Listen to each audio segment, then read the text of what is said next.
If there's a type of game that really exposes where a team stands mentally and competitively, it's exactly this kind of matchup the Los Angeles Lakers are about to face. It's not the kind of game that naturally brings urgency or national spotlight, and that's precisely what makes it dangerous. The schedule lines up with a clash against the Washington Wizards before a much tougher battle against the Cleveland Cavaliers, and how the Lakers approach this first game could say a lot about their focus and discipline at this stage of the season. Because at the end of the day, this is one of those games you simply cannot let slip away. It's the kind of matchup where execution should be clean, the tempo should be controlled, and the outcome should never feel in doubt. Ideally, you want to see the Lakers take command early, build a solid lead, and enter the fourth quarter with everything under control. Not just for the sake of the win, but also to preserve energy, knowing a far more demanding opponent is waiting right around the corner. One of the more noticeable patterns lately has been the team's tendency to let these easier games become more complicated than necessary. There have been moments where it looked like the Lakers were ready to pull away comfortably, only to allow opponents back into the game. That kind of inconsistency isn't unique in the league, especially after stretches filled with high-intensity matchups. But it's something that needs to be addressed if this team wants to maintain stability moving forward. There's also a mental component that can't be ignored. After grinding through tough opponents, it's natural for players to subconsciously ease off when facing teams lower in the standings.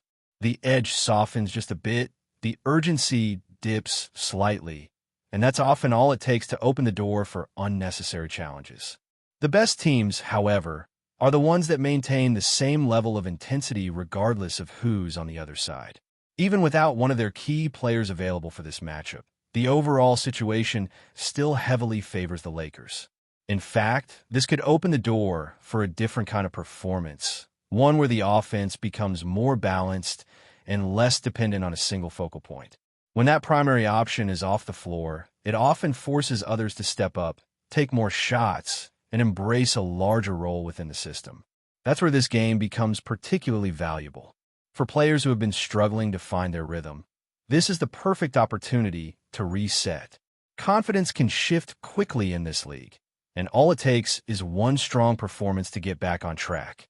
A few made shots, better decision-making, and suddenly everything starts to flow again.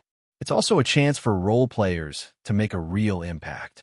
Over the course of a long season, depth becomes one of the most important factors for any serious contender. Games like this allow the coaching staff to experiment with rotations, give meaningful minutes to younger players, and evaluate who can be trusted when the stakes get higher. These moments matter more than they might seem on the surface. At the same time, facing a team that's not competing at the same level doesn't mean things will come easy. Every player on the floor is fighting for something, whether it's minutes, recognition, or a long-term role in the league. Matchups against a franchise like the Lakers carry extra motivation, and that alone can raise the intensity of the game. That's why the opening stretch is so important. If the Lakers come out sharp, aggressive, and locked in, they can quickly take control and dictate the pace. But if they allow the game to stay close early on, it can build confidence for the opposition and create a scenario where things get unnecessarily tight down the stretch. Another interesting layer to this game is how the absence of a star player can influence the overall flow. Often, it leads to more ball movement, more shared responsibility, and a different offensive rhythm. That kind of adjustment can actually strengthen the team in the long run, especially when it comes to building chemistry and versatility. And while all the attention is on this matchup, it's impossible not to think ahead. The upcoming game against Cleveland is already shaping decisions, from potential minute management to how aggressively certain players are used. There's always a balance to strike between securing the win in front of you and preparing for the challenge that follows. Still, every game at this point in the season carries weight in the standings. The margin for error is shrinking, and even a single unexpected loss can shift positioning in a significant way. That adds pressure, especially in games where the expectation is clear and anything less than a win feels like a setback. Which is why this isn't just about getting the victory. It's about how the Lakers handle the situation, how they impose their identity, and whether they can show the kind of consistency that's needed heading into more demanding matchups. And when you start looking a little deeper into this matchup, one of the most intriguing aspects is how the offensive responsibility will be distributed without one of the team's primary engines on the floor. This is where you really get to see the adaptability of a roster. It's no longer about relying on a single player to dictate everything, but instead about how well the system functions when everyone is forced to contribute a little more. This could be a huge moment for players who have been trying to rediscover their rhythm, especially from beyond the arc. There have been stretches recently where perimeter shooting hasn't been as reliable as it needs to be, and that tends to shrink the floor, making everything else more difficult.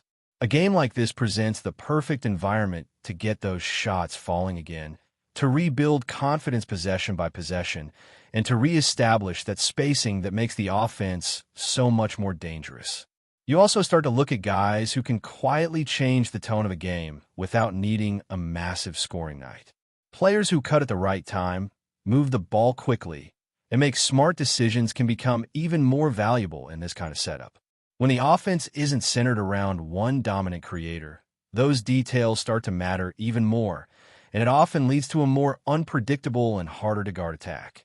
At the same time, there's an opportunity here for younger players to carve out a role, even if it's just for a short stretch. These are the kinds of games where energy can make a real difference. Fresh legs, defensive intensity, and a willingness to push the pace can shift momentum quickly. And sometimes, all it takes is one player stepping up unexpectedly to completely change the dynamic of a game. And then there's the bigger picture that continues to hover over everything. Every decision, every rotation choice, every minute allocation is being made with an eye on what's coming next. The matchup against Cleveland isn't just another game on the schedule. It's a measuring stick.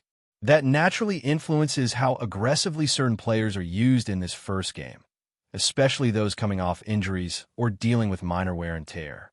That balancing act is never simple. On one hand, you need to secure the win that's right in front of you. On the other, you can't afford to push players to the point where it impacts their availability or effectiveness in a much tougher contest. It's a constant calculation, and it often leads to decisions that might not make sense in isolation but are part of a larger strategy. At the same time, the standings continue to tighten, and every outcome carries weight. There's pressure to keep pace, to avoid slipping even slightly, especially with other top teams showing little sign of slowing down. That reality adds another layer of urgency, even in games where the matchup might suggest otherwise. And yet, this is exactly where strong teams separate themselves. They don't let the context of the opponent dictate their effort. They impose their identity, execute their game plan, and handle business with professionalism. It's not always about dominating every possession, but it is about maintaining control and avoiding unnecessary complications. There's also something to be said about momentum. Heading into a tougher matchup with a convincing performance can do a lot for confidence. It sets a tone, reinforces habits, and builds a rhythm that can carry over. On the flip side, a sloppy or overly competitive game against a weaker opponent can create doubt and force players to expend more energy than planned. That's why the approach to this game matters just as much as the result itself. It's about sharpening execution, reinforcing discipline, and making sure that when the level of competition rises, the team is ready to respond without hesitation. Another layer that can't be ignored is how leadership shows up in games like this. When everything points to a comfortable win, that's exactly when veteran presence becomes crucial. It's not always about scoring or making highlight plays, but about keeping everyone locked in, making sure possessions are taken seriously, and preventing those stretches where focus slips. The tone set by experienced players often determines whether a game stays under control or starts drifting into dangerous territory. You can also expect adjustments in how the offense is initiated throughout the game. Without a clear, central creator dominating every possession, the Lakers may lean more on structured sets early on before gradually opening things up. That kind of variation can actually make the team more dynamic, forcing the defense to react rather than anticipate. It's a subtle shift, but one that can reveal a lot about how flexible this group can be when circumstances change. Rebounding is another area that could quietly decide how smooth this game becomes. Against a team that might rely on second-chance opportunities to stay competitive, controlling the boards becomes essential. Limiting extra possessions not only keeps the scoreboard in check, but also helps maintain the flow of the game, allowing the Lakers to dictate tempo without interruption. There's also the question of how long it takes for the game to separate. Sometimes, even when one team is clearly superior, it takes a few quarters for that gap to fully show. Patience becomes important in those moments.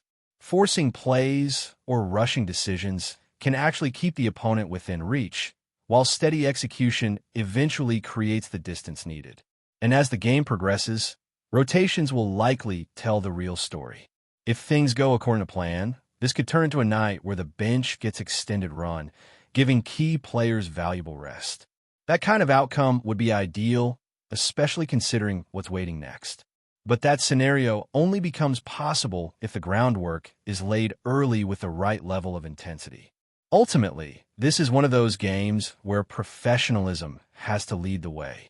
Not every matchup will bring natural energy or excitement, but the best teams find a way to create their own edge. Staying sharp, playing with purpose, and respecting the process are the things that turn expected wins into controlled, convincing performances. Before we continue, we ask that you leave a like and subscribe to the channel so you won't miss any exclusive Lakers updates. Moving on, a wave of shock and disbelief is quietly rippling through the league as whispers grow louder around one of basketball's most defining figures. LeBron James, the face of the Los Angeles Lakers and a cornerstone of the modern NBA, is reportedly on the verge of an unexpected departure. What began as faint speculation has evolved into a full-fledged rumor mill, leaving fans, analysts, and even players searching for answers. Sources close to the situation suggest that tensions behind the scenes, combined with long-term considerations about legacy and future ambitions, may be influencing the potential move. While no official confirmation has surfaced, the mere possibility of LeBron stepping away from the Lakers has cast a heavy emotional shadow across the basketball world. For a franchise built on icons, the idea of losing another generational leader feels almost unthinkable. Around the league, tributes have already begun to emerge, not as farewells, but as acknowledgments of a career that has shaped an era. Players have taken to social media with cryptic messages, subtle nods, and expressions of respect, hinting that something significant may be unfolding. Former teammates and rivals alike are reflecting on the impact LeBron has had, not just on the court, but on the culture of the game itself. Inside Los Angeles, the mood is described as tense and uncertain. The organization has remained silent, fueling speculation rather than calming it. Fans, meanwhile, are caught between hope and resignation, clinging to the possibility that this could all be premature noise. Yet the tone surrounding the situation feels different, heavier, more final. If the rumors prove true, it would mark the end of a chapter that carried immense expectations and unforgettable moments. More than just a roster change, it would signal a shift in the league's balance and narrative. For now, nothing is confirmed, but the sense of inevitability is difficult to ignore. Something is happening, and the basketball world is holding its breath. Stay informed exclusively about Los Angeles Lakers news. Subscribe to our channel and hit the like button to keep receiving daily updates. Also, share your opinion on the news in the comments, as your contribution is crucial for the Lakers. Stay tuned for the next video.